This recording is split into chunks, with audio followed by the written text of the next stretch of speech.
gave up a TV job to start a podcast in your basement. If that doesn't scream midlife crisis, I don't know what does. It was Championship Sunday here in Indianapolis. What's the mindset then coming in as a defending champion? I want to win. No, I want to win. The young lady over my shoulder, Caitlin Clark. Not the best looking guy. And I don't think anyone's going to sit here and say, Matt Randazzo was really good looking. What has this last month, 2 months, 3 months been like for you? It's an important fan base for the Fighting Illini, is it not? It is. He turned 69 years young last week. You look good, Coach. Oh, try it. Thank you. Welcome to Off the Air with Matt Randazzo here on a Wednesday in the Quad Cities. Wednesday, July 9th. Thank you guys so much for joining us. If you're watching us live on YouTube, thank you for that. We appreciate that. Make sure you're subscribed to the channel. If you're not, do so ASAP. Also like, all those kind of things, comment, all those things that help out the algorithms and all those kind of things. So if you can, tell a friend or two about what we're doing here in the Quad Cities each and every weekday off the air with Matt Randazzo, talking sports and a little bit of everything else along the way as well. We are live on X right now as well. X has been very, very good to us. Over 3,000 people viewed yesterday's show in the middle of the summer on X, so we appreciate that. And also the show's up on all the podcasting platforms as well, so check out today's show and all of the shows from last week and of course this week as well on our podcasting channels as well, or any place you get podcasts. I think that makes more sense. So Spotify, Podbean, Apple, you name it. Off the Air with Matt Randazzo. Subscribe and check out the podcast version of the show each and every day. A fun show coming up today on a Wednesday here in the Quad Cities. If you've been on social media lately, there's a lot of talk about this list that our good friend Scott Dochterman with The Athletic put out. He ranked the top 100 college football rivalries. I would encourage everyone to go out there and check them out. Really good stuff, in depth, a ton of great content. But along with it comes some agreements and some disagreements. So Doc has been very popular of late. Very grateful that he'll be joining us in a matter of moments to talk about that 100 top rivalries in college football. We'll talk about the Iowa rivalries, where those games are at, where Illinois' rivals weigh in as well, a whole bunch more. Scott Dochterman in a matter of moments. You don't want to miss that. Also, it's Steamwheeler Wednesday and a great time of year for the Quad City Steamwheelers. They play this Saturday, 7:05 against Green Bay, with a chance to wrap up a home playoff game on August 2nd. So a big night.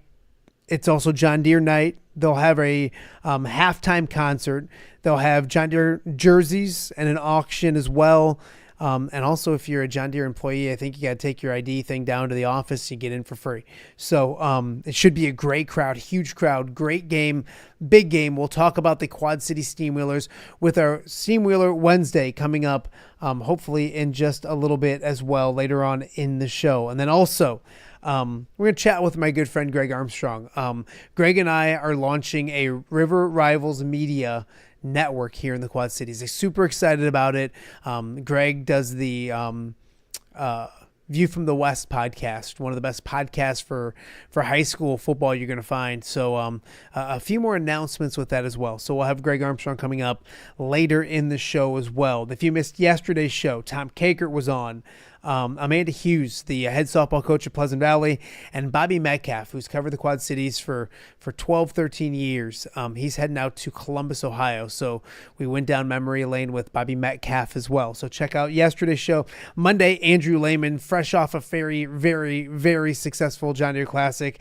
Pat Angerer and Greg DeVries were on Monday's shows. So go check out those shows as well. But we will start with a little bit of headlines before we get to Scott Dochterman. And some good news for the John Deere Classic. We just talked about it. Brian Campbell, your John Deere Classic winner.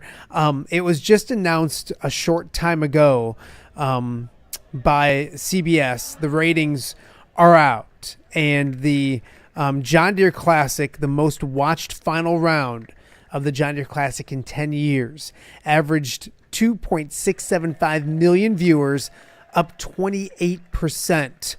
from last year. So if you were there and you noticed the crowds were bigger, and the viewership for the John Deere Classic at a 10-year high, that is extremely good news. So go back and check out the shows with Andrew Lehman, Craig DeVries, and also last week's shows as well. Very grateful and thankful to Andrew Lehman for allowing me to take over his office last week. It was a ton of fun. So go check out those shows right now. But good news, viewers and viewership really high when it comes to the John Deere Classic this past season. A few more news and notes. Geneseo High School looking for a new boys basketball coach. Meant to mention this the first couple days of the week, but forgot. Ryan Hill stepping down after 2 seasons, taking another job in another district. So the Geneseo Maple Leafs looking for a brand new head coach for the boys basketball team. So gosh, football season right around the corner, then it flips right to basketball as well. So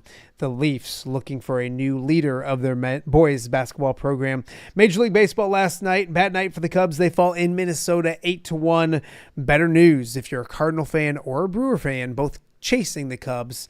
Cardinals win 4-2. Brewers beat the Dodgers 3-1 up in Milwaukee. But as we talked about to start the show, if you're on social media at all, there's some good arguments going on right now, and they all revolve around the top 100 rivals or rivalries in college football. Now, Scott Dochterman with The Athletic, longtime beat writer. So that guy who's got everybody talking is the man that joins me right now, Scott Dochterman with The Athletic, longtime beat writer for the Iowa Hawkeyes and everything else. Doc, first and foremost, thanks for doing this. You're a busy man these days. You're popular. I'm popular with some quarters, but if I was in a dunk tank in West Virginia or Utah right now, I would make somebody rich, and it wouldn't be me, and I'd be drowned. So, but no, it's been good the last few days. Been very busy, but it's been fun. Yeah, I always say any publicity is good publicity. Anytime you got people talking, it's a fantastic thing. Take me through the thought process of this, because when you think, okay, let's rank college football rivalries, that's daunting enough. And then to pick a number like 100 is like even more daunting. Take me through the process on how this thing all came about. Yeah, back in March, me and one of our editors, we were kind of discussing things to do. In the summer, you usually look for things to do. And we've been writing so much about the House settlement and money issues that we wanted to take it into kind of what makes college football unique and special. And I threw out the idea of rivalries, and then, it kind of got brought up, would you be interested in doing ranking them? And I said, yeah, I could rank 100 of them. And it was kind of like, oh, really? You want to do that? I'm like, okay. So this was during the NCAA tournament. And so I started, and I had home duty during the tournament, which was fine. That's kind of what I asked for, which is just kind of cover it from my home. But I started researching. I have lists. I have Excel spreadsheets on all of them anyway. I just keep them and update them every year. And so then I started going through, okay, number of games played. We all know which ones are really major, which ones are pretty good. But I wanted to dig deep into the D3s, the D2s, the FCSs, and the G5s, along with all the major power conference ones. And so I started compiling a list, cutting a few here, adding a few more here. I got all the way to about Memorial Day. And I'm like, I think this is my top 100. And, sought guidance or discussion from some of my colleagues, who live in Miami, who live in Louisville, Kentucky, who live all over the place. I'm like, what do you think here? And because I wanted to make sure I wasn't way off base, and they gave me some ideas, and a few that I trimmed, a few that I added. And then I went really earnest into it in June, just kind of focused. And I went from 100 to 1 as opposed to the other way around, because what I wanted to do was make sure that by the end, if I'm running out of steam, then I'm like, okay, I'm going to write about Auburn, Alabama today and not NC State, Clemson, something like that. And so I kind of went through, and really a lot of it changed. Once I started truly getting into each and every series, I only think I had 19 that stayed the same out of the 100. A few of them are random, like maybe one stayed at 65 or something like that. But but a lot of them changed because I started to learn more and more about them. One that came to mind, USC Stanford, was one that I'm like, okay, I really didn't know that this one was so, not only, it's intense, but they're all intense, but had so many key moments. But Matt, where it got really, really difficult was about 35 to 15, because you're dealing with in-state rivalries and border rivalries. And when you're dealing with that, how do you differentiate it from a 20,000 foot view? Yeah. In Iowa State, this is the biggest rivalry. It's the Super Bowl of the state. The Holy War, the backyard brawl, the Clemson, South Carolina, and the Egg Bowl. All of them have this great history and intense hatred for one another, and it goes back 100 years. How do you differentiate it? And I wanted to take it, remove as much bias as possible. So I started carving out like 11 different principles or tenets that I used to say, this is how I'm going to kind of shape these. And really by the numbers, a lot of them were, how many times did they meet as two ranked opponents? How many times were they in the top 10 together and they played? How many times was even at least one team ranked in this series? And then, of course, I used other ones that are a little bit more subjective in some cases, like trajectory, impact on key games that shaped college football, because I wanted to make this process and this rivalry list to be the greatest in college football, not just the greatest for middle America or where I live or, 4 states over. It had to be from a bigger perspective, which it did change a lot, some of them, and the numbers, but the one thing I've discovered, and I already knew, but it really reinforced it to me, is when people think of rivalries, they think with emotion, not logic. And so that's where a lot of people are right now that have been coming at me guns a-blazing on Twitter and other social media platforms. A great explanation on how it went about and the months that were put into it. That's what I think people don't realize is how many, could you even quantify how many hours you spent on this? Because it's one thing when you're sitting at a bar and you get a good sports discussion with somebody and you go back and forth. This was something you just didn't roll out of bed and say, I'm going to grab a piece of paper and write down what I think. And I think that's what's helped you on social media as well, because any fanatic that comes at you with, hey, what are you thinking about this? You have an educated response to, if that makes sense. So how many hours? And then obviously this wasn't something you just rolled out of bed and said, okay, this is my list, I'm done. Yeah. It took me, I would say each rivalry itself took a minimum 45 minutes, a minimum. And I would say most of them are probably in the hour and a half range to just really compile and go through, because what I did was I kind of the way we decided to structure it was give kind of an opening paragraph why this rivalry is ranked here, provide 3 key facts, and along with what the series record is and some of the particulars, but then also kind of a key game. And the key game actually was probably the most challenging part of it, because some of these games, some of these rivalries, especially when I'm dealing with smaller colleges, I'm not really sure. and so, like Amherst and Williams, so I've got to not only go to each of their websites, which are, if you're talking about smaller schools, are pretty sparse, but then I have a newspapers.com account. So then I'm researching, and then, then there are other ones, even the big ones like Texas, Oklahoma, which was the biggest and most important game they've ever played, because a lot of them are. And so I'm trying to figure that out as well. And so I would say on average, more than an hour for each one, but as a whole, then restructuring, revising it, editing it and everything, I'd probably put it at least 200 hours, if not 250, just ballpark. Yeah. And that's showing the point that this wasn't just something you decided to do for fun. This is well thought out, well researched. I want to get into the actual games, talk Iowa, talk Illinois in a second, but you mentioned the reactions. What's some of the best reactions that you've gotten when it comes to social media, all those kind of things? As I mentioned, fan stands for fanatic, and there are a lot of them out there that are just so tunnel visioned on their team, their rivalry. What are some of the best reactions that you got from people out there? The best or worst? No, I would say the 2 rivalries that probably were the loudest and continue to come back even this morning, and have been the Holy War, BYU, Utah, and the Backyard Brawl, Pitt and West Virginia. I had Pitt, West Virginia at 26 and the Holy War at 28.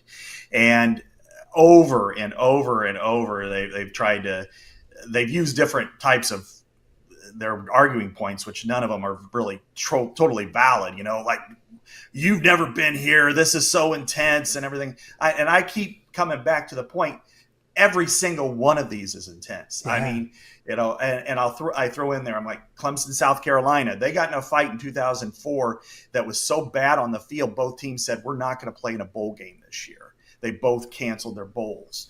Iowa State, we've been around that one. Yeah. It gets pretty damn vicious and over and over. And then some of them will try to say, well, this is a rivalry and Minnesota, Wisconsin isn't. And I'm like, oh, really? Their whole identities are built upon hating one another.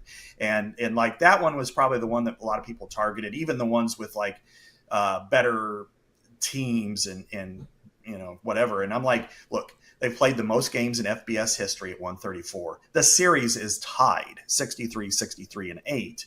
And so to me, that puts it in an upper level. It's one that they've played every single year since 1907. No other series comes close to that. And then they've had some moments where they've played for division titles in 14 and 19, and they've played for Big Ten titles in the past, and they do both have really incredible histories. So when they're trying to compare that, then I'm like, okay, Backyard Brawl, and this is where I have to watch myself on social media because there are things I want to say, but I can't because I value being employed. But like the Backyard Brawl and the Holy War. The Holy War, only 3 times were both teams ranked in a game, and none of them were in the top 10. And I'm like, well, compare that to Minnesota and Wisconsin, were 7 times, and twice they were in the top 10 when they played one another. That's pretty big and important. And then the Backyard Brawl, it's 6-0. The 6 times they've been ranked out of 107 games. And so when I'm comparing that list from 35 to 15, I have to use that type of metric just to, and frankly, that's how the Cyhawk fell. Because the Cyhawks only had 1 ranked meeting, and only 15 times have teams actually been ranked in those games. And all of them were Iowa, except for the one where they went head to head in 21. Yeah. So that fell a handful of spots just because my perception was a little different than how I measured it up against everybody else. So, and if there was one that I look at and reevaluate and go, yeah, I probably could have bumped that up. It's probably Arizona State. I had it, I think 54, and I'm like, okay, I even though it has a long history, but again, I'm trying to do it from a big picture perspective. Mm-hmm. What was the impact of this rivalry on college football? Not just we have the best nickname of all the rivalries, and and we hate our rival more than you do. Well, again, you go to any state, the Civil War in Oregon to, the Palmetto Bowl in South Carolina to the Cyhawk in Iowa, it's all relative. They all hate each other. Yeah, no, absolutely. Scott Dochterman from The Athletic joining us right now. Talk about the top first, and then you mentioned 15 to 35, and you're right. When you start rambling these off, Doc, it's like, man, how do you pick between – you have to have numbers. You have to have facts because you can put them all in a bucket when it comes to most heated and all those kind of things. Did you obviously, was it Michigan, Ohio State, and then everybody else? Did Auburn, Alabama have a shot? Oklahoma, Tennessee. When it comes to the top and those top, was the top 10 easy or difficult? The top 6 were easy. And really the order just slightly adjusted. It was pretty much what I had planned on. Michigan, Ohio State was number 1. It checks every single box. It's the most prominent rivalry. They met as ranked opponents 49 times. Wow. 26 in the top 10. It's a fairly close series. It has super impact on the national scene, of course. I mean, last 2 national championships to, stretching all the way back over a century, and the hate is palpable. So it checks every box. 2 and 3 were actually closer than I thought it would be because by the numbers, Texas, Oklahoma is a little bit better than Auburn, Alabama. But, it is subjective to some extent. And I'm like, this is as intense of a rivalry as there is in state, especially Auburn, Alabama. I did get a little bit of feedback on Army Navy because I had it at 4, and there are some people who say, "Oh, it's the greatest rivalry." Well, it's the most. There's an amazing history to it, and the scenes, and it really is jars you, and you love but. Unless you have an attachment to Army or Navy, like you were in one of the services, a lot of times I feel like my mother-in-law watching Iowa State, who sent 3 kids to one school, 2 to another. Like when I watch Army and Navy, I just want to see a good game. I know every single person on that field would die for me, so I feel pretty respectful of it. But I'm also like, is it really as impactful on the college football scene as Michigan, Ohio State? No, but it has such amazing history that it had to be 4. And then, 5 and 6 were tough. USC, Notre Dame, Nebraska, Oklahoma. And this is where I had to go with what's the rivalry in place now. And dormant rivalries did get downgraded a little bit. And USC, Notre Dame is still vibrant as we speak. Now that may change. USC is considering opting out of that rivalry in the future because they're traveling to the Midwest and East Coast quite a bit. Nebraska, Oklahoma, as we know, since Nebraska left the Big 12 and then now Oklahoma's in the SEC, it's fizzled. It's not really a rivalry anymore. But the history of it is, it still ranks tied for second for the most top 10 battles at 18. They've had, 25 games. Both of them were ranked. I think it's 62 times that it had an impact on who won the Big 12 or Big 8 and everything. So it's just, to me, it's still there. Now, from there on, there was I did a lot of different research and kind of figuring out what was where. Miami, Florida State in the 80s and early 90s was as heated as it gets. But and so that actually vaulted up from where I had it, even though I remember that rivalry. But since they've been in the ACC, it's been disappointing, frankly. And the one that vaulted up the most, and I've gotten some feedback negatively about, is Ohio State, Penn State, because it's like they've only played 40 times. Penn really only a few times before Penn State joined the Big Ten, but they've played every year since Penn State joined the Big Ten. And not only that, they've 25 out of their 39 meetings since the rankings were instituted have been double ranked games, and 12 in the top 10.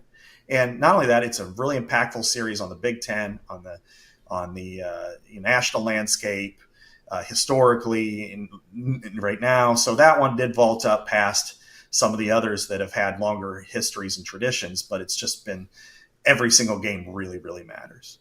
So I want to talk to you a little bit about Scott Dochterman joining us right now and Off the Air with Matt Randazzo about the Iowa rivalries. Okay, so I'm getting ready to open this thing, and I'm not lying, Doc. Like, I was super, when it was like a Christmas present, I see this thing, I'm like, wow, this is something I can really, and so what I always do is start thinking like, okay, where's Iowa's? And I think Iowa State kind of gets into people's minds, Cy-Hawk, big rivalry, all that kind of stuff. And then I see that that's not even the top rivalry that Iowa has on the list. Did that surprise you? Did you go into it as someone who knows plenty about Iowa football? Did you expect it to be Iowa? Was it ever Iowa State, or was it, I believe the top one was Iowa, Wisconsin at number 22. How did you differentiate, and did that surprise you? Did you go in with the Cy-Hawk and then switch, or what was the thought process? Yeah, I did. Honestly, I had the Cy-Hawk higher than where I had it. I think, in the top 25, and I had Iowa, Wisconsin in the low 30s. And I'm probably most well-versed out of all those three with Minnesota, Iowa. I'm working on a different project on that one. And so all those three to me are, it kind of depends who you are, which is most important. And then you can throw Nebraska in there as well. So the 4 trophy games for Iowa are all very impactful. But when I decided to make intensity and passion important, but not the absolute number one unquestionable element, I had to look at some of the numbers. And with Iowa, Wisconsin, over the 10 years of the Big Ten West, they combined for 7 championships. 9 times they've met as ranked opponents. 40 times at least one was ranked. You look at, I don't have the numbers on this, but I would say from, the 2000 onward, I mean, they've combined for something in the neighborhood of, 17 or 18 10-win seasons. And so when you look at impact on the Big Ten, on the national stage to some extent, and of course regionally, Iowa, Wisconsin is pretty important. And then you throw in the fact that twice it got moved off the annual schedule by the Big Ten, but it's been but then it's moved back on because the teams have been pushing for it. Barry Alvarez certainly did a couple of times. This most recent time when they announced permanent opponents that Iowa has 3 because important to Iowa, that it really vaulted there. And this is not to take anything away from Iowa State, which I think is the most passionate rivalry among certainly Iowa State fans and Iowa fans for the most part. But again, they've had 1 ranked collision. Compare that to 9, or even with Minnesota, it's only 4. But they also have a 1 versus 2 matchup in 1960, and they play for the Pig and everything. So Iowa Wisconsin vaulted up quite a bit. It went from like low 30s to 22, and then Iowa State fell from 25, 24, something like that to 32, and then Minnesota stayed about the same. Although that one was really difficult because the intense hatred in history. I mean, it's called Hate Week in Minnesota. Who hates Iowa? We hate Iowa chant. Yeah. The Pig to me, if I'm ranking trophy, kind of to the opposite end of Iowa, Wisconsin. Minnesota, Iowa has had less impact on the Big Ten on the national scene as compared to Iowa, Wisconsin, and trajectory did play in a role. Cyclone fans won't like hearing this, Doc, but when I grew up, Iowa State wasn't that big a deal for me in the Quad Cities. I mean, it was more Iowa, Illinois, and now I'm growing up. Yes. I'm born in. You talked about it, but in 24, and I would assume the last 20 years things have been a lot closer, obviously. So absolutely. I think that's one that really, I mean, the hatred between those before. I think that's one that maybe if you do this in 10 years, may go even. And way back 1891-ish was the first, whatever, my chicken scratch writing. But how hard was that one for you? Because it is, I want to say a newer rivalry, but they didn't play for so long. How did you judge Iowa, Nebraska, which I think is heating up more? And I don't know how to. And because it went from being, hey, we're just going to staple each other together, mingle and play against each other. And now you can see that it's to use their negatives here, you've got, insecurity kind of on the Iowa side. And you've got this self-patronizing, just glorious I don't know how to describe it, but, on the Nebraska side, really high ego and for no reason. And so you got these just elements that just don't work together, and that makes for a great rivalry. And so I do think I think it's in some ways stronger animosity for one another than even Iowa State. But what kept it in the 40s as opposed to being in the 30s or moving up to the top 25, which I think it's capable of getting there, is that what's the impactful games that they've played against one another. And we expected it when they were in the Legends and Leaders divisions, when they were in the Big Ten West, that, oh, man, they're playing Black Friday. This game's going to be winner take all. It hasn't happened yet. Iowa's gone to the championship 3 times, and 2 of them were already decided before they played Nebraska. And then Nebraska won the second Legends crown, and it was already decided before they played Iowa. And really, Iowa's kind of owned the series, in the last 10 years. So even though the passion, vaults it to top 30 status for sure, and probably on up, I have to use the metrics to kind of guide me and where it is. But I do think that it has that trajectory that can really move it forward. Last one on Iowa. Penn State got in there. Iowa, Penn State. I thought I wrote it down, but I don't see it. What number was that? It was 67. 67. So 5 in the top 100 for Iowa. I love the Iowa Penn State. I mean, there's some really good games. And again, that's me thinking more covering Iowa games, the Adrian Claiborne block, the Penn State last second win at Iowa, Spencer Petras a few years ago. There's been some really good games. I mean, heck, you go back to Kirk Ferentz's victory 6-4 over Penn State right after his father passed away. There's been some really memorable memorable games in that series.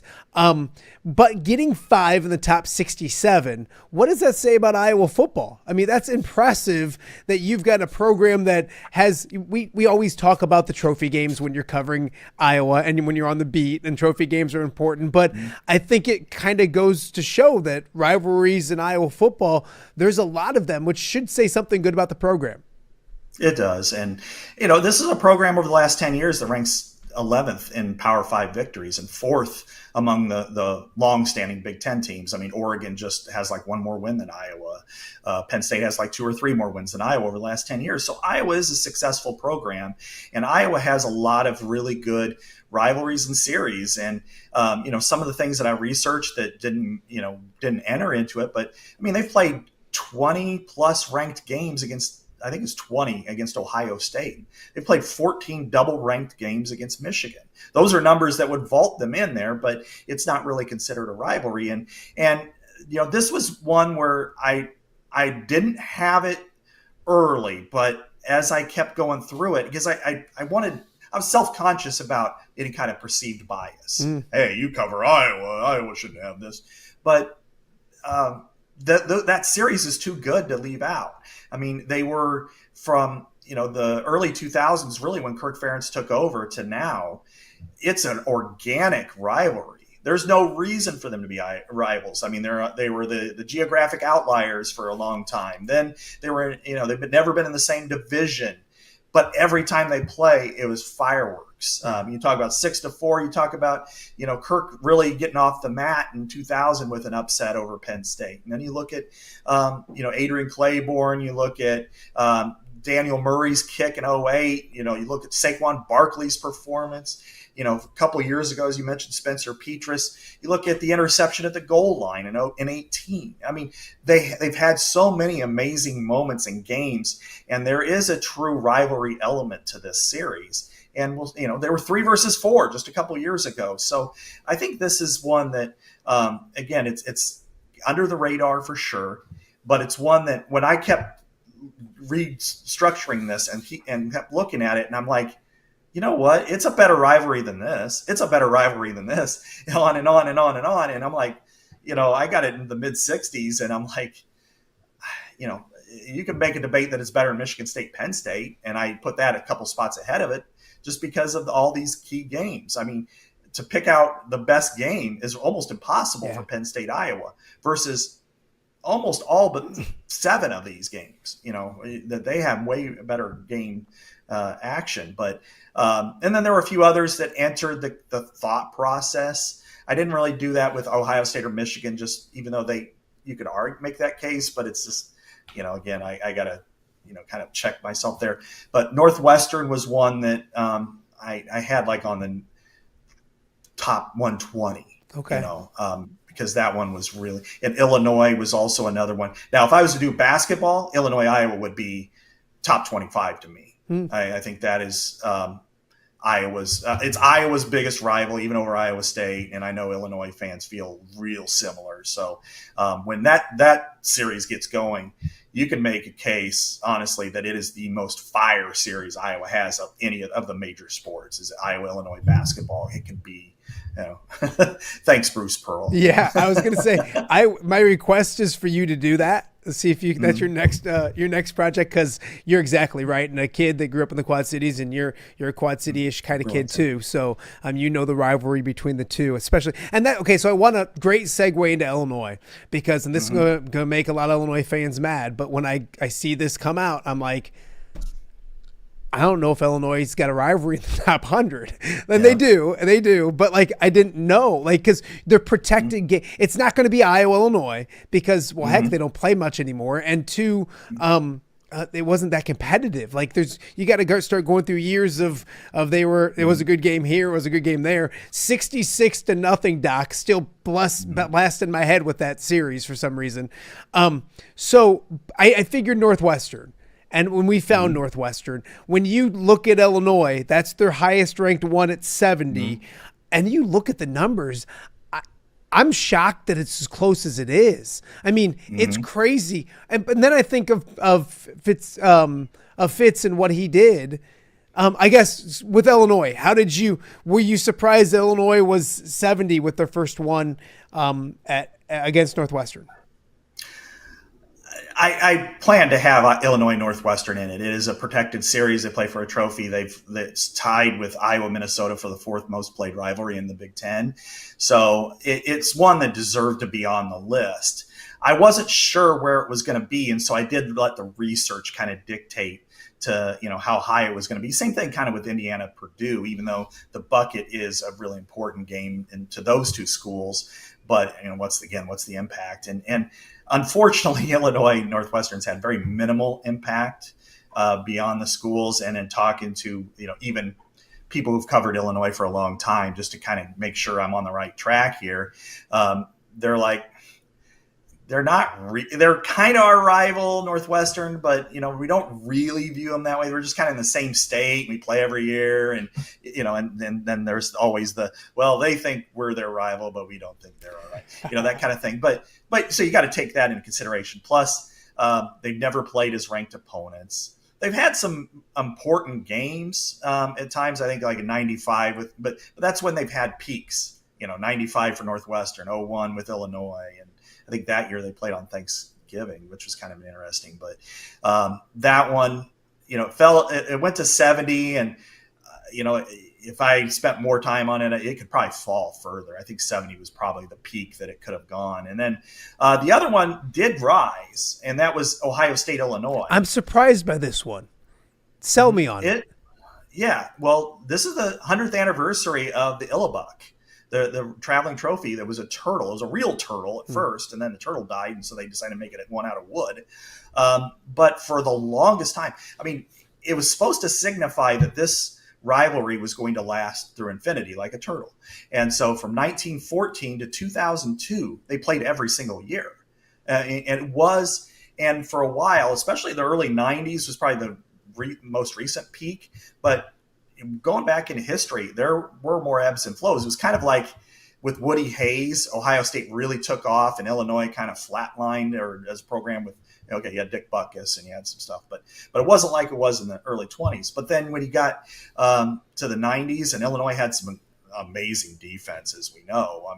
Hardy and Rice and Gardner and those. They won 5 straight against Ohio State. And I remember watching something with Eddie George, and he was like, Michigan's their rival, but Illinois is their number 2. And so going back through all of that history, even though it's been pretty uneven, and they haven't played a whole lot lately, which is really unfortunate, historically it measures up. When you start to see the series directly underneath it, Maryland, Virginia, NC State, Clemson, it's like, well, this one's in that category. They've played 103 times, even though they haven't played since 2018. So I thought that one was there. And then the other one under strong consideration was Illinois Purdue, which just celebrated its centennial last year. It's 100 going strong, and it's a protected series, so I had to take that into consideration. But I also thought, well, from 95 through 2010, it was not a protected series, and every team had 2 rivals they protected. And Illinois' were Indiana and Northwestern. Purdue's were Northwestern and Indiana. So it was just kind of like not quite there. And, to put Illinois, Purdue in there. And again, looking at impact on the broader scene, even though it probably has a little bit more than Illinois Northwestern has more history attached to it. Yeah, no, absolutely. Scott Dochterman joining me Off the Air with Matt Randazzo. Doc, I got to let you go here soon. I know you're busy. The rest of the national media wants to talk to you as well. Before I let you go, some of the fun rivalries, and this shows how in-depth this is. Yale-Harvard is at 20. And Lafayette Lehigh is at 41. And talking with my buddy Scott Weiss about it, he's like, even Lafayette Lehigh is on this list. Those different rivalries and maybe top non-power 4 rivalries or whatever you want to call it. How did you rank those? How did you come up with those? Those 2 in particular are interesting. Good rivalries, great rivalries, but how did you put those when it came to national relevance and all those kind of things? Because it's just different than what everything else is. slotting them was very interesting and difficult because when you are talking about, I have 8 different lower level rivalries, FCS on down, and I looked at probably 50. I mean, because there are so many that have great trophies. In the region, Knox and Monmouth, they play for the Bronze Turkey, and it's such an amazing. I think Carleton and St. Olaf play for a goat. And one that barely missed was St. Thomas and St. John's in Minnesota, the Tommies and the Johnnies. And it just changed simply because St. Thomas got kicked out of that D3 league and had to move up to D1. But I had to measure. And Army Navy was almost in that category, but you had to measure them in a different way because Harvard, Yale, they played 140 times, and it is synonymous with college football history. Now it's an Ivy League, so it doesn't have any impact necessarily, but people pay attention to it. It's the game. They've played again 140 times. Lafayette, Lehigh, they played 160, which is by far the most. I mean, next highest I think was Yale, Princeton at like 146. So if you're playing 14 more games than anybody else, and they played I think almost every year since like 1884, that deserves to be in there. And then they do some weird stuff, like they had to change the goalposts before their games to wood because they knew people would tear them down every year no matter who won. So that one was in there. Williams and Amherst is the biggest little game in America, and it's like 139. So that was a lower level one. And then there were a couple others I thought that entered that type of thing.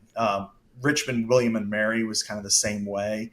But then the other ones, there were a couple of competitive ones among those. And the highest one of those was North Dakota State, South Dakota State.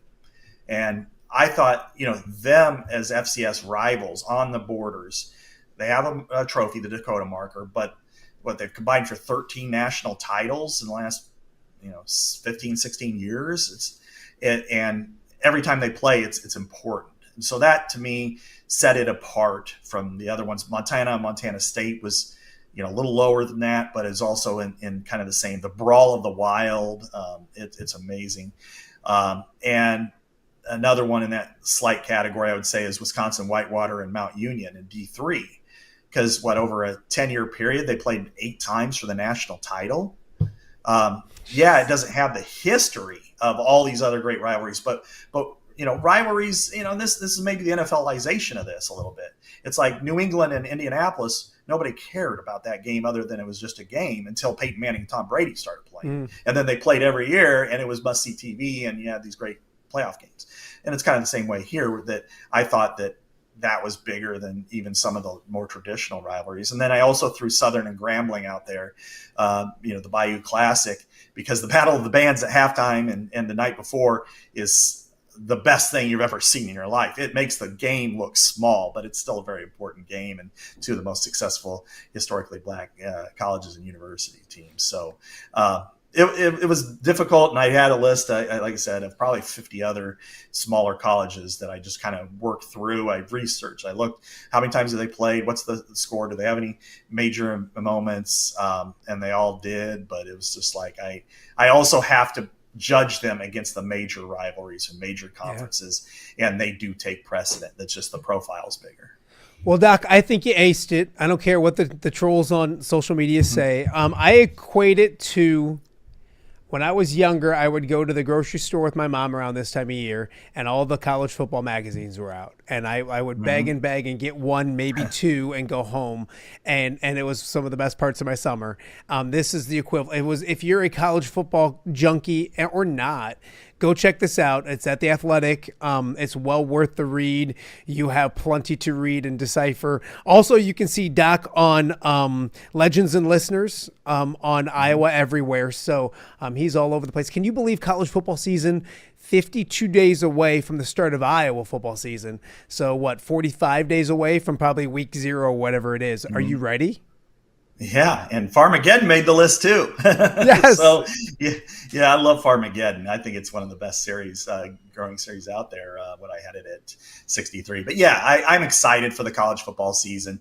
I always get to the Memorial Day-ish, and everybody's kind of start talking about it. The football magazines come out, and you're like, I'm thinking about it, but we got to slow it down. We got to enjoy summer while it's here. But once you get past the 4th of July, it's kind of like you're rolling downhill.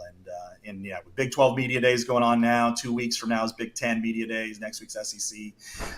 It's all here. And so, hey, it's the most interesting sport in the country to me.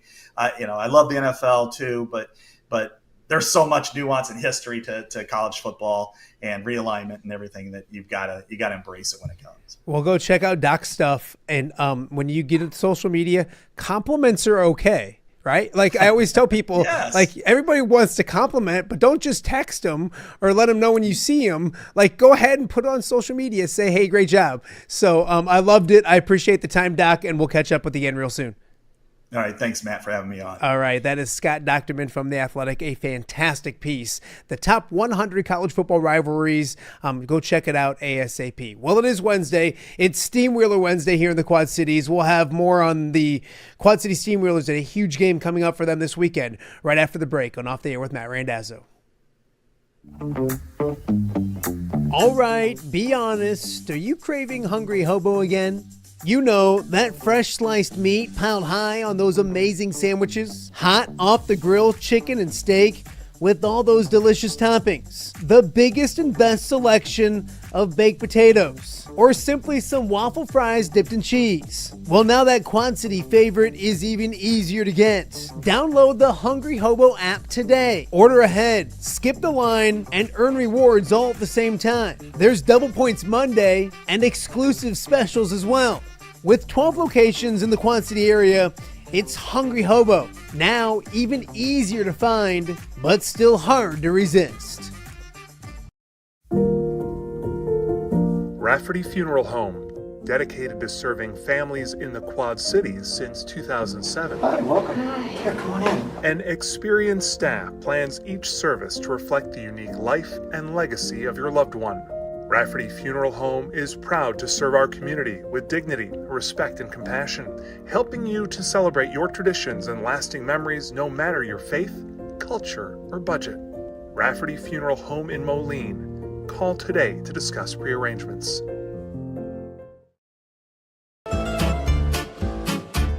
When it comes to quality, convenient pizza, Godfather's Pizza in Silvis has you covered. Featuring a beautiful dine-in area, delivery, and a carry-out window. Godfather's Pizza is that pizza you grew up with, not a convenience store. You see, at Godfather's Pizza, the dough is made fresh daily. That mozzarella cheese is shredded fresh and never frozen. And those toppings are abundantly piled high each and every time. Locally owned and operated since 2010, Godfather's is a huge supporter of local athletes right here in the Quad Cities. So come on by and check them out at 1211 Avenue of the Cities in Silvis. Order online at godfathers.com and reunite with that same delicious pizza you grew up with. Yo, Quad Cities, let me tell you, if you're looking for something fun to do, I've got it. Saturday night, July 12th, the Steamwheelers are throwing down against Green Bay for John Deere night. And it's about to be straight up legendary. The team's rocking custom John Deere jerseys. John Deere employees get in free, and there's even a free halftime concert by Loyal Sills. Get away, change your names, go state. Grab your tickets now at steamwheelersfootball.com/tickets before they're gone.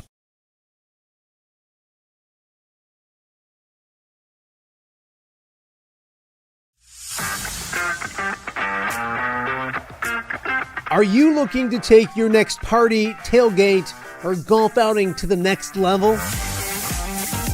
You need Mobile Party Experience. MPX features 3 top-of-the-line party trailers equipped with all the amenities you need to party like a rock star. Smart TVs, Yeti coolers, JBL sound systems, grills, bathrooms, and much more. Mobile Party Experience is an experience like no other. Check out my-mpx.com or call 563-514-1470 and book your Mobile Party Experience today. Hello, Dan Pearson here of FC. Thrilled to support Off the Air with our good friend Matt Randazzo. We share the view of the power of sport when it comes to relationships, including the influence of the coach. FCA believes the coach is the most influential person in America.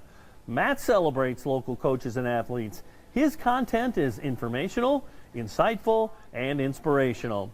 Our Fellowship of Christian Athlete team loves partnering with Off the Air with Matt Randazzo while we engage, equip, and empower coaches and athletes in our 23 counties.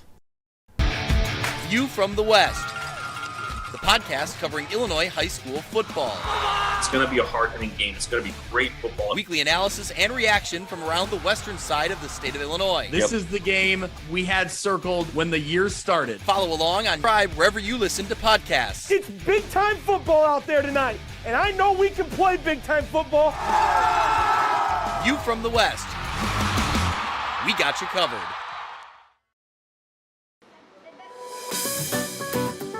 Are you looking for the Quad City's best chips and salsa? There's only one dude to turn to. Right on. Snoop. Hand-cut chips, fried fresh with that crunch you've come to love. And the most addicting salsa with delicious fresh ingredients each and every time. Pick up your chips and salsa, queso, enchiladas, and much more at the Stern Center in Rock Island. To place your order, simply call the man himself. It's Snoop at 309-314-8197 and find out for yourself what the rest of the Quad Cities already loves. Welcome back to Off the Air with Matt Randazzo here on a Wednesday in the Quad Cities. Wednesday, July 9th. Thank you guys so much for joining us. Little technical issues here at the Randazzo household today, but we're working through it. We're grinding. We're getting exactly to where we need to be. A huge thank you to Scott Dochterman for joining me. That was a ton of fun. So many different opinions. I've gotten text messages from friends listening to that right now, agreeing and disagreeing with Doc. So I can't encourage you guys enough. Head out, check it out. Go and check out Scott's rankings of the top 100 college football rivalries. You can read all about them, great information about them, reasons why, all of those kind of things. So great stuff from Scott Dochterman here on OTA today.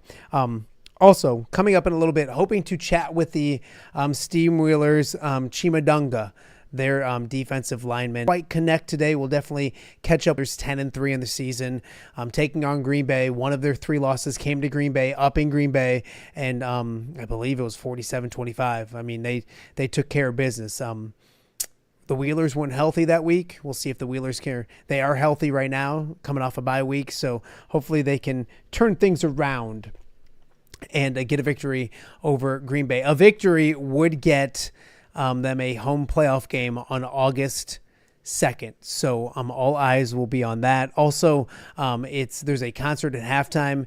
They're wearing their John Deere jerseys, so there'll be an auction for those, and John Deere employees get in for free. So take your John Deere employee badge, head on down to the ticket office, and get a ticket to this week's game with the Quad City Steamwheelers.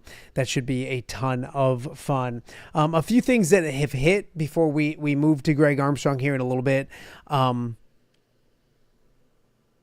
Tristan Wirfs will have surgery, and will be out most likely the beginning of the season. So a tough blow for a former Hawkeye, one of the best offensive linemen in the league. So we wish Tristan Wirfs the best of luck moving forward as well. So again, coming up in just a little bit, we'll hopefully talk with the Quad City Steamwheelers about their game with Green Bay in just a few days. A huge game for the Quad City Steamwheelers as I multitask and put in the name of this handsome gentleman right here.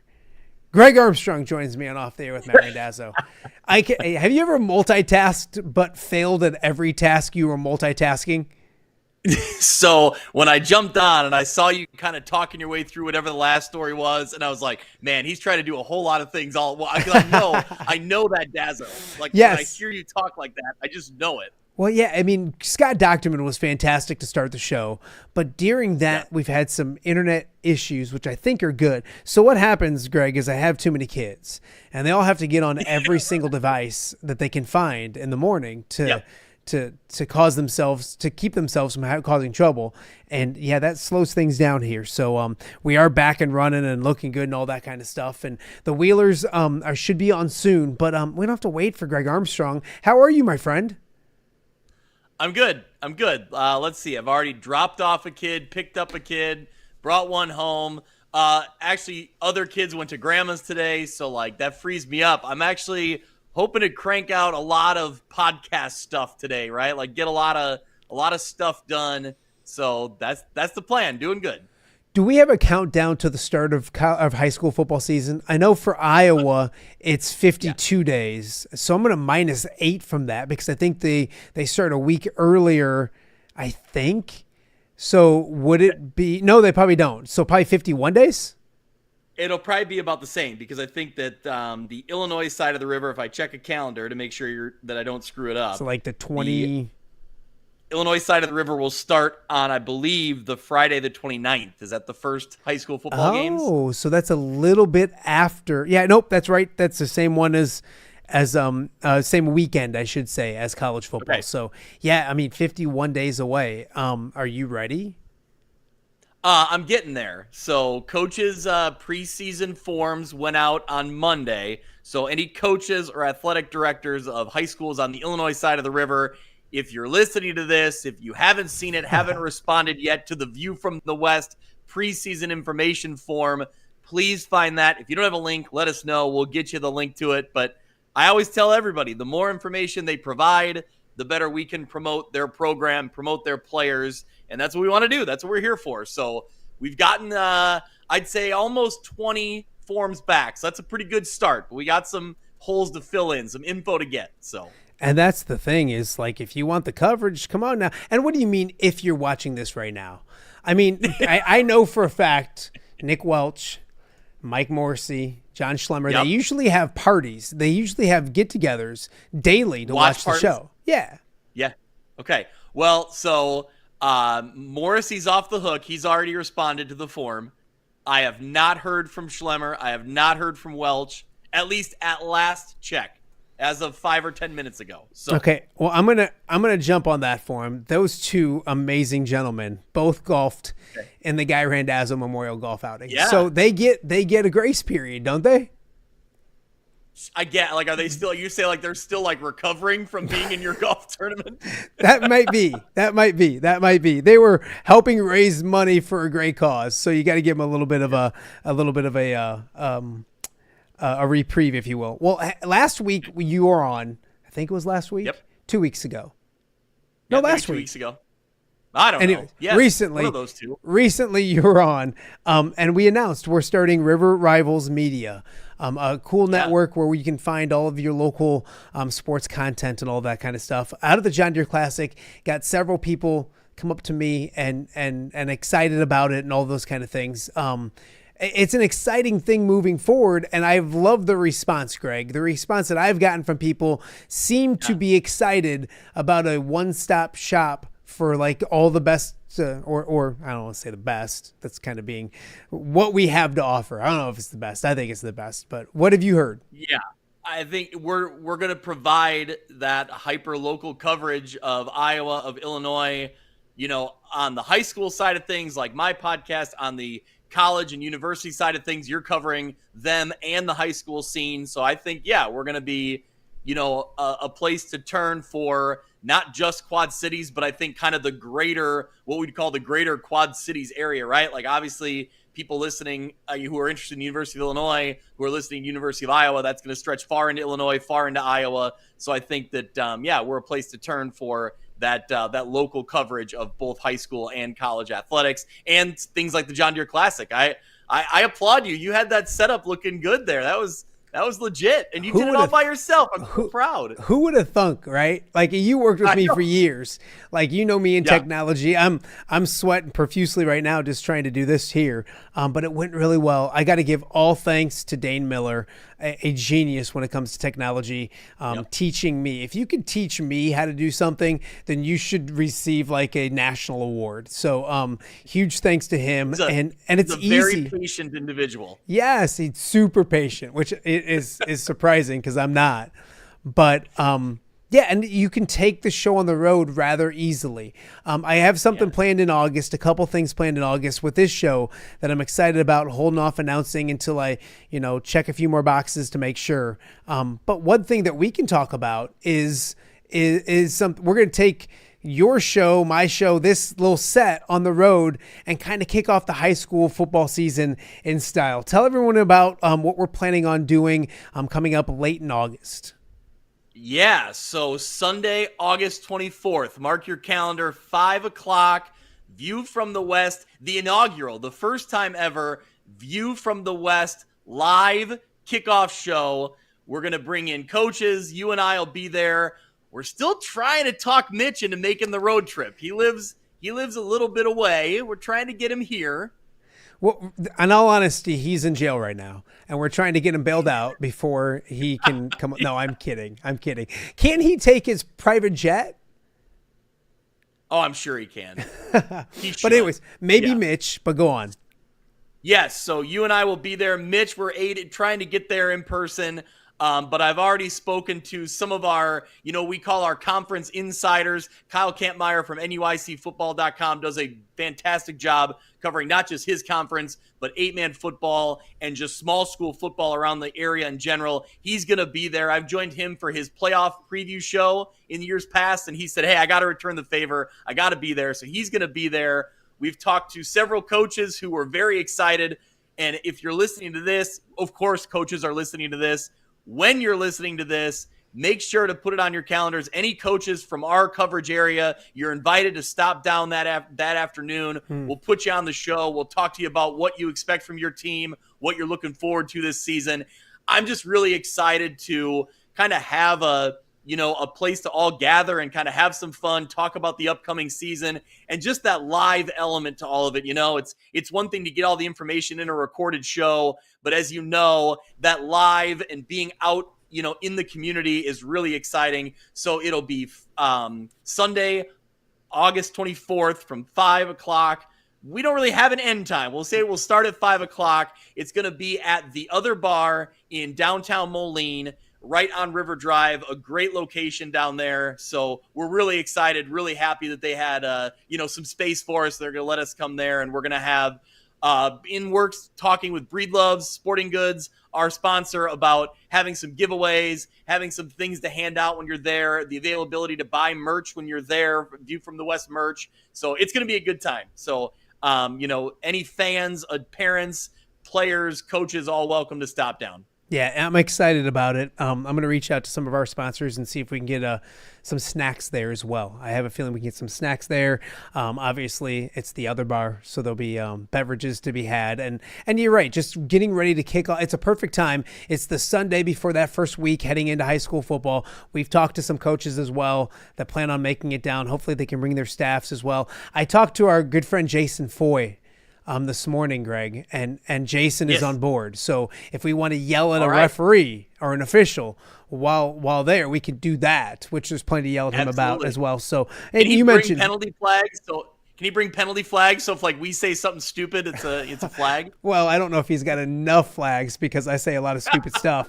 But and you mentioned 5 to whenever, maybe 5 to 7, maybe to 5 to 7:30, maybe to 5 to 8. Yep. We did this. I did it for my show from Oscars for the NFL draft. It was a ton of fun, and it kind of gave us the idea, like, hey, let's go ahead and do this to kick off the high school football season. To watch it come to fruition is really exciting.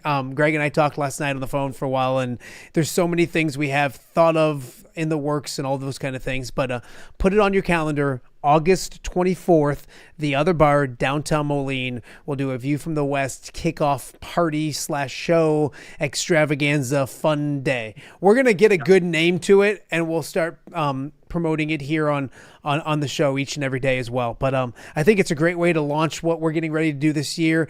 Once again, Eye on the East will be launching this year as well. kind of the same thing as View from the West, but involving the eastern Iowa side of the river. And I think people are going to love it. I've had people on the Iowa side say to me, yeah, we've heard of View from the West. We wish there was one. So now that's something we can bring you this year as well, which I think is needed in the Quad City area, Greg. Oh, absolutely. Yeah. When we've talked about it before, when we started, the Score podcast as an addition to the show we were doing every Friday night, that podcast, we were covering both sides of the river. And, there's a lot of great stories and a lot of teams to talk about.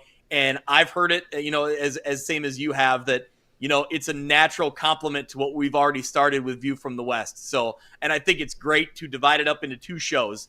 And instead of trying to cram all that information from both sides of the river into one show, I think fans of Iowa high school football can go to that side, can go to that podcast. Fans of Illinois high school football can continue to go to View from the West. So it's going to be great. It's really kind of, counterbalances both sides of the river. And that's what we do here at River Rivals Media. So yes, I love it. I think we can get a full scope of what's going on. Football season in general, Greg, is just a different beast. We kind of talk about, I loved having Scott Dochterman on to start the show because his top 100 college football rivalries goes right with what this time of year is. It's all about like doing different entertaining things to kind of bide the time because we're in the middle of summer.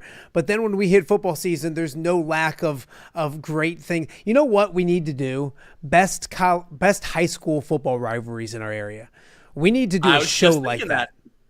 Yeah, I was just thinking that as you were talking about that list that Scott put together for the college side of things. Yeah, I think high school would be very interesting around our area for sure. Man, and we've talked about it before, I think. Greg, as we're talking, I think we're going to have to do it because I'm taking a vacation at the end of the month and I want to leave some shows to air while I'm on vacation. So that might be the best. I was thinking stadiums, but now Doc has me inspired. And I think, and there's going to be a lot of people that are going to get cranky. And I love the way Doc did it because he could have literally just said, these are the best heated rivalries and gone that way. But he did quantify it. He talked about teams that were ranked when playing each other, how many times that's happened, what it meant on the big scale of things, how many times they played, if it's been competitive.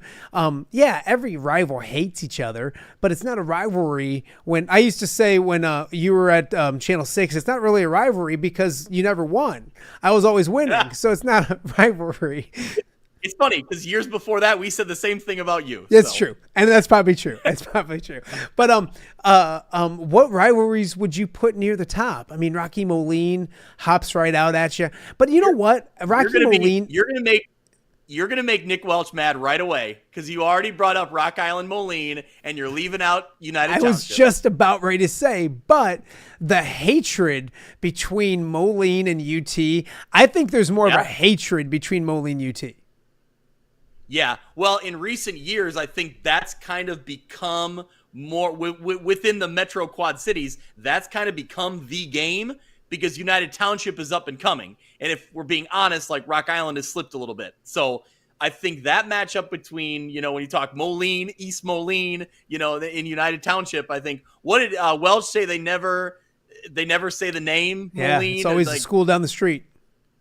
Yep. Yeah, exactly. So they've kind of made it a fun rivalry. I think Morrissey and Welch have. I've had a UT coach tell me they refuse to go into Moline. Like we've gone to meet for lunch and they're like, no, where do you want to meet? I don't eat in Moline. Or like I drive to work and try to avoid Moline when I drive to UT, which is almost impossible. I'll tell you who it was when we get off the air, so I don't call him out or anything, but I don't think he would care one way, shape, or form.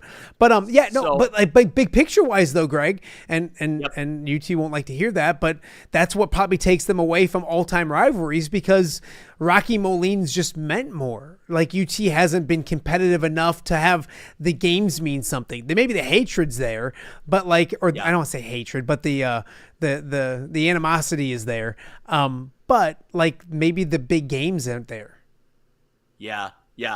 I think historically Rock Island, when they were in their years with Vic Boblet and they were up near the top, if not at the top of the standings, and Moline had some down years in there too. But I think overall that year in and year out, that was the game because, going back to, Dan McGuire, who's now at Sherrard, right? when he was leading that Moline squad and they were really good and Rock Island was good. Like that was where that rivalry, I think, really kind of carried itself into the next generation. I will ask you as an Alleman grad, not just in football, but in general, like, is Alleman's biggest rival Rock Island? I never really know the answer to that. Or isn't there a true rival? It was for me, but that was literally a million years ago, but it was. I think it still is. Yeah, I would say that just because of the city. They're in the same city. Yep. You know each other. You grow up with each other. Now, mind you, a lot of Alleman kids do come from Moline, with Seton being Moline. So, yeah, I certainly am thinking about, too, Greg, like outside of the metro area. I mean, you got, how do you quantify it, like Princeton, Kewanee, or the wooden shoe? The wooden shoe between Morrison and Fulton. I mean, there are so many great Rock Ridge, Mercer counties now rocking and rolling again. Rock Ridge, Aledo used to be huge. Rock Ridge and Sherrard hate each other. But how important have the games been? I think that's where you're going to, and that's what Doc did a good job with on the college side of things, is that, you can talk about, man, this school hates this school and there's rivalries, but you have to quantify it somehow as well. And when it comes to which rivalry, was to go to the playoffs, was in the playoffs, was to go to a state championship game. So all of those things kind of taken, but there's a lot of really good, I think the ones, arguably the ones in the smaller schools may be more heated than the ones in the bigger schools almost sometimes. Well, just last year, I went to 8-man football. It's the Battle for the Blacktop, which is Polo versus Milledgeville. And that one, they play for an old school trophy, and that one certainly means a lot. And when you talk about the competitive, aspect of it, both of those teams have been very competitive in 8-man football the last few years. Polo winning state championships, making it to state championships, and Milledgeville making it to a state title game last year. That one stands out to me when you talk about small schools. I will say you mentioned Rockridge and Sherrard. Maybe that rivalry is huge across the board, not so much in football, but man, in basketball this year, you talk about those gyms were full. Those gyms were packed and they were high energy because of the amount of talent on the floor. So those certainly, carry the competitive rivalry there. Absolutely. And you look at that, it was a great rivalry, great teams, but I think part of that was the fact that Rockridge had dominated that rivalry for so long. And it was finally like, you have that school you're trying to get to, and they finally got to and beat. I mean, those guys hadn't beaten Rockridge, and no offense to either school, but Sherrard kids hadn't beaten Rockridge in forever. And that was the standard. And to get over the hump and do it is really, really fun. Well, Greg, you've officially made it so that I'm going to definitely do this podcast or this show. I'll be reaching out to Dan Pearson and Cuff and you and Bully, and we'll be, we're going to be voting, and we'll be doing a podcast on that later in July, and then people can argue with me. I think that's beautiful. The beauty part of these things, like I talked to Doc, and Doc's like, I'm getting a lot of pushback. That's great. That's what these things are about.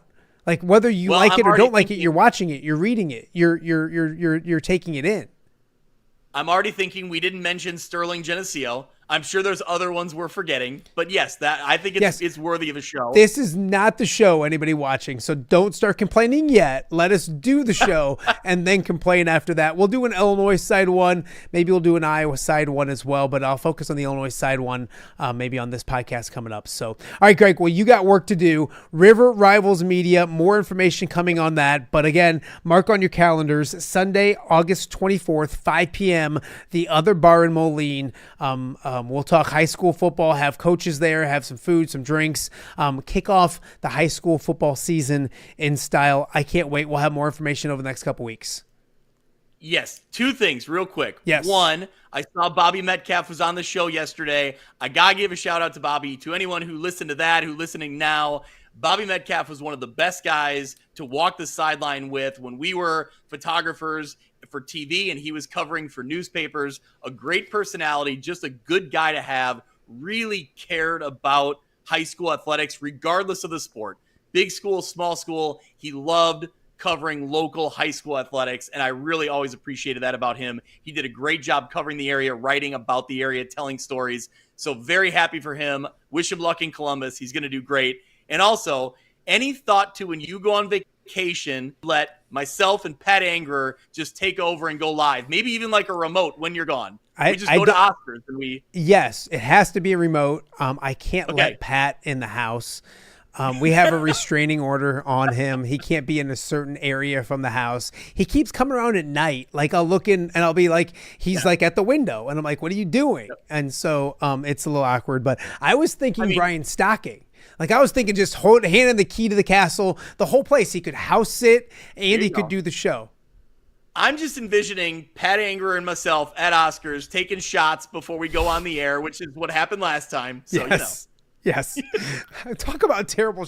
No, it wasn't before we went on air. It was after we went on air. We were on air when we did that. We were on air as it happened. We have to get back over to Oscars. T. Roy's a fantastic dude. Football season's coming up, so we'll be doing some more of those things. And great partnerships, just talking about all of it.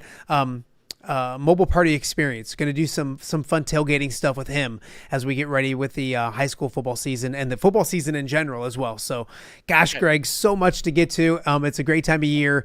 Get back to work, and we'll talk to you again real soon. All right, sounds good, bud. All right, that is Greg Armstrong, View from the West podcast, and also part of River Rivals Media. We'll be launching River Rivals Media coming up in the next couple weeks as well, a place where you can go and check out all the shows when it comes to local shows here in the Quad Cities. View from the West, this show Off the Air with Matt Randazzo. Also, I'm adding an Eye on the East and an Iowa podcast for high school football in Iowa as well. So a lot more to get to with that in the next couple of weeks, but I'm really excited and thrilled about the kind of things that we can do coming up this fall. A lot of good things to get to. So we're going to take a quick break. After this, we are hoping to be joined by the Quad City Steamwheelers, Chima Dunga. Him and much more straight ahead. You're watching Off the Air with Matt Randazzo on a Wednesday in the Quad Cities. All right, be honest. Are you craving Hungry Hobo again? You know, that fresh sliced meat piled high on those amazing sandwiches, hot off the grill chicken and steak with all those delicious toppings, the biggest and best selection of baked potatoes, or simply some waffle fries dipped in cheese. Well, now that Quad City favorite is even easier to get. Download the Hungry Hobo app today. Order ahead, skip the line, and earn rewards all at the same time. There's Double Points Monday and exclusive specials as well. With 12 locations in the Quad City area, it's Hungry Hobo. Now even easier to find, but still hard to resist. Rafferty Funeral Home, dedicated to serving families in the Quad Cities since 2007. Hi, welcome. Yeah, come on in. An experienced staff plans each service to reflect the unique life and legacy of your loved one.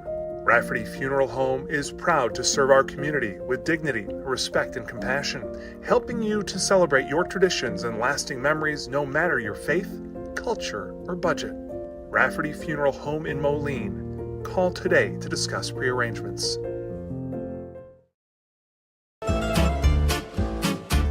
When it comes to quality, convenient pizza, Godfather's Pizza in Silvis has you covered.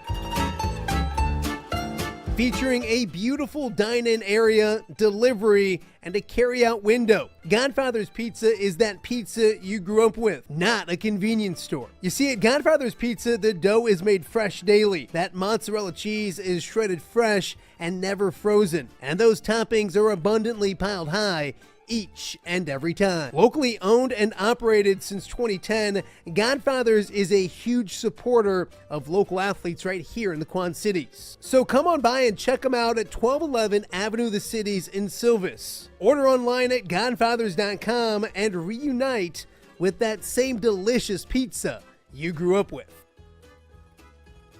Yo, Quad Cities, let me tell you, if you're looking for something fun to do, I've got it. Saturday night, July 12th, the Steamwheelers are throwing down against Green Bay for John Deere night. And it's about to be straight up legendary. The team's rocking custom John Deere jerseys. John Deere employees get in free, and there's even a free halftime concert by Loyal Sills. Get away, change your names, go state. Grab your tickets now at steamwheelersfootball.com/tickets before they're gone.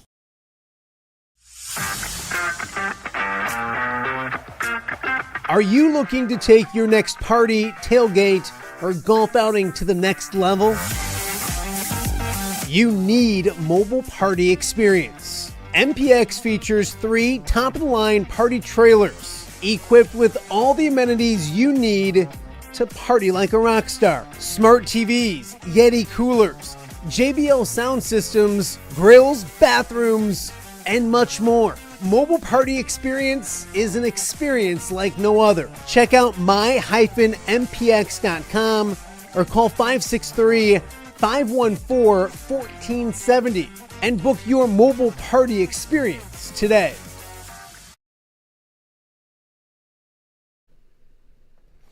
Welcome back to Off the Air with Matt Randazzo here on a Wednesday in the Quad Cities. It is Wednesday. It is Steamwheeler Wednesday as well. The Quad City Steamwheelers with a huge game coming up on Saturday night back at Vibrant Arena, 10-3 on the season, and they welcome Green Bay to town with a chance to clinch a home playoff game and a whole bunch more. Joined now by Chima Dunga, the defensive lineman for the Quad City Steamwheelers. First and foremost, thank you for putting up with my nonsense this morning. I know it wasn't easy to make this happen, so I appreciate your efforts, my friend. It's all good. Weather through the storm, and we got her going, so I'm here. Yeah, we got you. You're looking good. Everything's ready to rock and roll. So, we mentioned a huge game coming up this week for the Quad City Steamwheelers. How do you prepare for a game like this with Green Bay, who's already a rival, and then there's so much on the line? How do you prepare for something like this? So obviously, Green Bay is a good team, especially in the East. I mean, this is our third time playing them, and they got a really talented team, great quarterback, and they also coming back. They're coming from a great season last year too. Also, they went to the I believe the semifinals of the playoffs last year, and I mean, you got 2 great teams in the East, competing against each other, and this is pretty much for our. I mean, it's obviously we clinched, but for us to win this game, we got to win this game so we could get a home field advantage for the first round of playoffs. But they're a really good team, and they really got a great quarterback and a great team over there in Green Bay for sure. You mentioned that you've played them 3 times, beat them early in the season at home, but the last game was arguably one of the toughest games of the season for the Steamwheelers. Obviously, there were some injuries that we were dealing with at that time, but how much do you remember about that game? How much do you use that game as motivation? Is that in the past, this is a brand new game, or do you use a little bit that as you get ready for a battle this Saturday? Yeah, so obviously we played Green Bay earlier in the season. The second time, I mean, we were dealing with injuries at the time. We didn't have our quarterback, Daquan Neal, but I'm glad he's back for this game. And obviously he brings a different dynamic to the offense because he's a IFL MVP and he has great veteran experience. With me, for example, I mean, for the first time, I feel good about us competing against Green Bay. We got a better team. Guys are healthy. And especially with our offense, man, we got an electrifying offense, and I'm excited to see what they're going to do this upcoming weekend against Green Bay. And the defensive at the defensive side of the ball, we got a bunch of playmakers. We got a bunch of guys, that waited their turn. That's finally, getting the opportunity. So I'm really excited about what we're going to bring to the table on Saturday. You got 2 great teams competing against each other. Chima Dunga joining us right now on Off the Air with Matt Randazzo. You're coming off a bye week. And I know, it's funny, you've had them this year, and one time you're going into a winning streak and you wanted to almost keep playing. Another time you were almost you were a losing streak and probably wanted to keep playing. I know you guys love playing the game, but what is important about the bye week? Mentally, physically, how important was it to get a week off, to reset your body, your mind? How did you handle the bye week? So, I mean, the bye week is really important. Obviously, it's a 16-game season, so, it's a long stretch. Coach Ross always says, this is the 4th quarter. This is where, means the most. Obviously, we're sitting at 10-3. But at the end of the day, the bye week is for us to, get mentally dialed in, get healthy, get our minds cleared, and also, get rid of those nicks and bruises so we could be able to play at 110% on Saturday because I'm not gonna lie, 16-game season, that's like an NFL season. We've been playing since March, so it's a pretty long season, and obviously this is the fourth quarter, so right now it's like, do or die. So we gotta, put up or shut up. This is the most pivotal part of the season, especially going against a team like Green Bay. So we gotta win this game to, clinch pretty much a home playoff game. And they said this is probably one of the best starts with the Quad City Steamwheelers, I believe, since like 2000. So it's pretty great, and it's John Deere night. So we got to put up for the community and the fans coming out. You mentioned it. It is a fantastic start. I've covered the Wheelers since their existence. Although I think 2000 I was at St. Ambrose, probably doing something besides covering football. But you look at it, and you guys are playing great, and you start the season 6-0, and everybody was excited. A little bit of a lull, but so many highs this season so far. And the entire time talking to you guys every Wednesday, the team has seemed so focused on the ultimate goal. I know they do 1 week at a time, but it doesn't seem like you guys got too excited when you were 6-0, knowing there was more work to be done. Can you kind of talk about that mindset? Because I know it's a cliche of 1 game at a time, but I think there's an ultimate goal that this team truly feels like they're a championship caliber team, don't they? Yes, sir. We're a championship caliber team. I tell Coach Ross and Ms. Destiny, the GM, they just did a great job bringing in a great group of guys, and a great group of guys that's using this opportunity as a platform to eventually try to get out the IFL and play at the higher level. But one thing Coach Ross tells us, we gotta treat this like a job. Like, we gotta treat this like this is our NFL. So we definitely got a great group of guys. I mean, One thing Coach Ross really instilled in us is, you gotta be where your feet are. Tomorrow's not promised, so we pretty much, come to every practice and go to every game and play like it's our last. You attack with intent, be where your feet are, and treat this like the big leagues. At the end of the day, it might be the IFL. At the end of the day, it's arena ball, but you're still being paid for the game you love, and and to get to a higher level, we gotta keep on winning, and hopefully by God's grace, we could be able to go to the championship, and hopefully it pretty much opens a bunch of opportunities for guys like me that's, has high aspirations, getting out of the IFL by, winning and getting some recognition. Absolutely. Chima Dunga joining us right now on Off the Air with Matt Randazzo. You mentioned being at home. It is John Deere night, so if you're a John Deere employee, take the badge, get down there, get some tickets, get inside. There's a halftime concert. There's a jersey auction at the end of the night. It really is an experience. And I know you got a job to do each and every time you're at Vibrant Arena, and I know that's. But what does it mean? What does this community mean? What does this fan base mean? Because they truly are a difference, aren't they? When you guys are out there busting your butts, like, they're truly a difference, aren't they? So I was talking to Miss Destiny, like, we were in Tulsa, Oklahoma. Maybe might have been like late, like May, and it's crazy. My first game was in the IFL was against the Quad City Steamwheelers 3 years ago when I was playing for the Sioux Falls Storm, and it was crazy. It was on military night.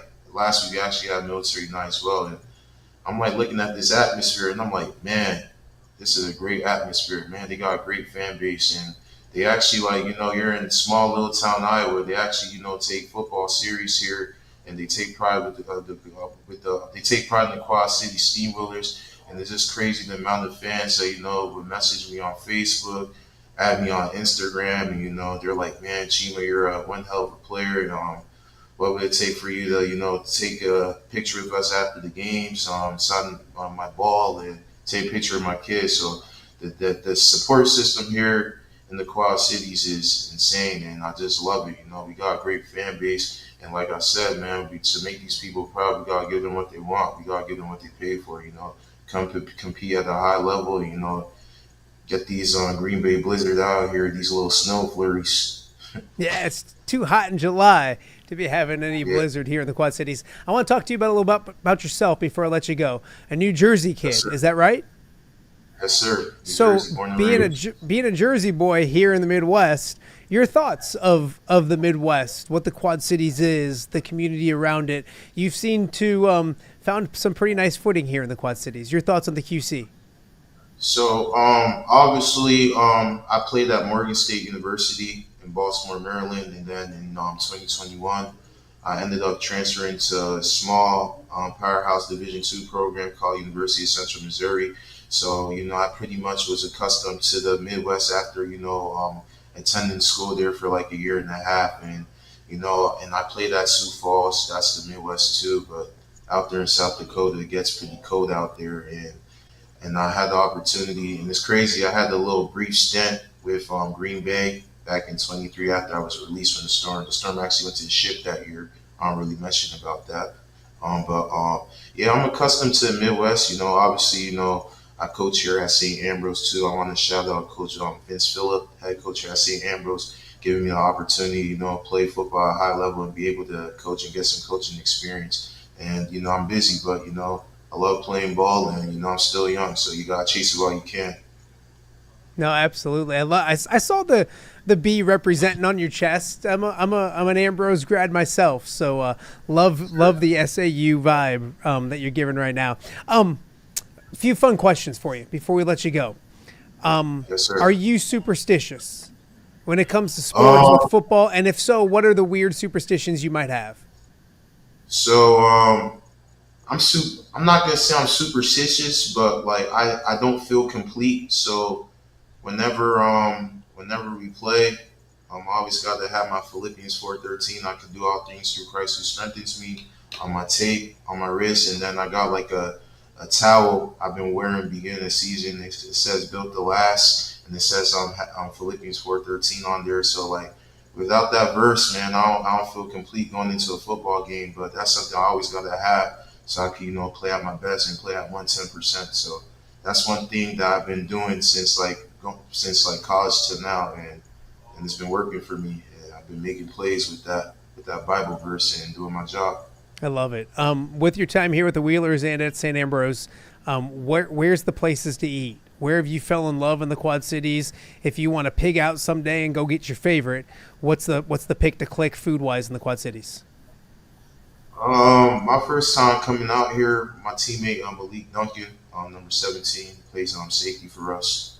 Super vet. I learned a lot from him. He showed me around when I first got out here. He took me to this place called Vans. It's not too far from St. Ambrose, and I mean, I love it. They got these they got these mozzarella cheese balls, man. Those things are addicting. That's probably one of my favorite places out here to go is Vans, and I also like I don't know, man. One of the team sponsors is Hawaiian Bros. I like the Hawaiian Bros, and I like Cane's too. And I want to shout out Portillo's too. I'm a big fan of that Portillo's Rodeo Burger for sure. Ooh. So you're going right down 53rd, and you got Hawaiian Bros, and then you got Portillo's, and then you got you're just going right down the row. I love it. I call 53rd Avenue up there, I call it Murderer's Row because there's so much good food. I gotta hit those 3 spots for sure. I love it. If you could have dinner with one person in this world, whoever you want, who would it be and why? If I could have dinner with one person, it gotta be Aaron Donald. I mean, I'm not gonna lie, teared up when he retired, but he had a crazy stellar 10-year career in the NFL. I looked up to Aaron Donald since I was in high school. He definitely set the tone for us. Undersized defensive lineman standing at 6'1" from 5'11" to 6'2", and just his style of play, the way he just has a motor, and then he just plays the game with tenacious intent, and I definitely adopted that from him. Before every game I watch me and Aaron Donald highlight tape and try to, I'm not trying to be him, but I'm definitely trying to incorporate his style of play when I play this game. Absolutely.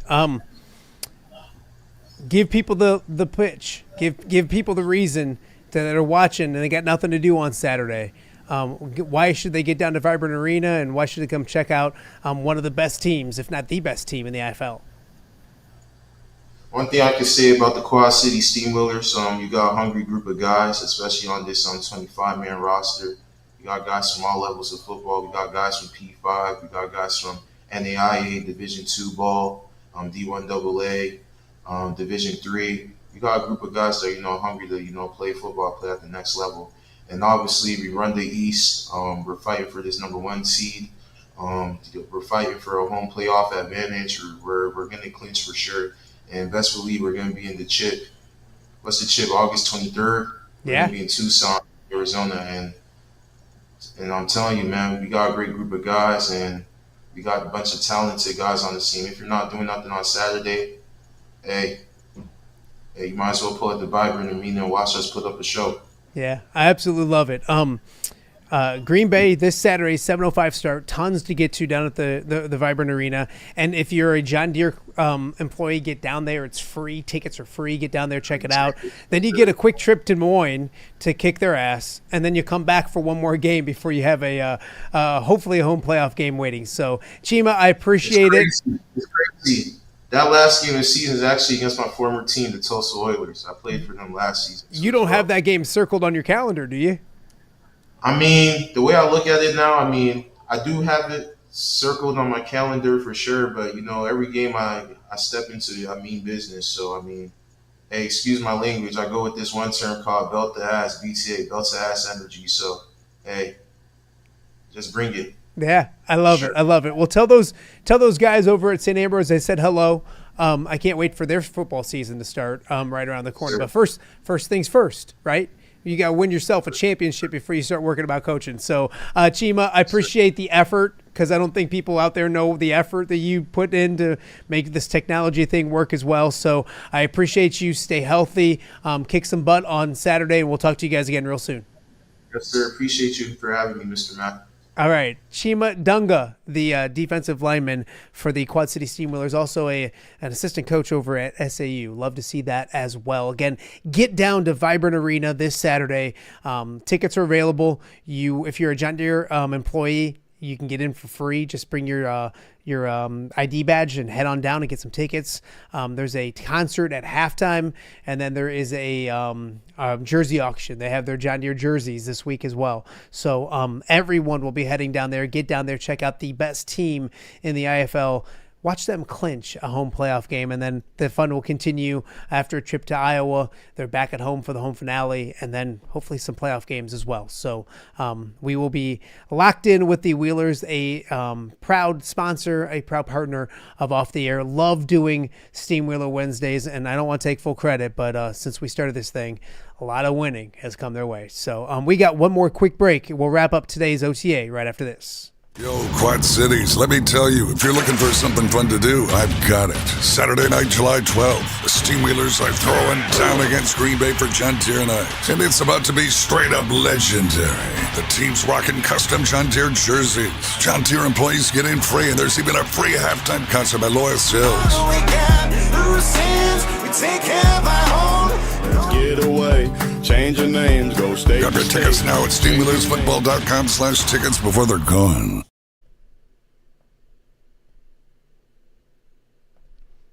Welcome back. So don't forget Wheelers and Blizzard this weekend down at the Vibrant Arena, ex-USD Field, the place to be this week for the Wheelers and the Blizzard. It's been a fun Off the Air with Matt Randazzo, a trying one for me on this end, if you haven't noticed. And if you haven't noticed, that's fantastic. That means the staff of one here in my loft made everything go great. But can't thank Scott Dochterman enough. A really fun first hour talking about the best college football rivalries in the entire nation. He's gotten a lot of feedback. Go read his stuff at The Athletic. Really good stuff. And then give him the feedback, but give him the good stuff too, because he did an amazing job. And it's also great listening to him on how much work he put into this. This isn't just some dude that sat in his basement one day and wrote a list. He put a lot of research, a lot of effort into figuring this thing out. One of the great things of the summertime is to be able to do things like this. And he's really got the nation talking about it. So appreciate Scott Dochterman coming on Off the Air with Matt Randazzo. Also, thank you to Greg Armstrong talking a little bit more about River Rivals Media. We're starting that network here coming up very soon. We will be holding a high school football kickoff party at the Other Bar in Moline on August 24th, 5 p.m. So come on down, get it on your calendar. You'll hear much more about it on this show the next couple weeks as we get ready for high school football season. 51 days away, something like that. I think college football is 52 days away. And then, of course, thank you to Chima Dunga for making the effort to join us because that wasn't easy. For some reason right now, my system doesn't like iPhones. So if you're using an iPhone to call into the show, it's a problem. So luckily he was able to effort his way and get to a place that had a computer to join us.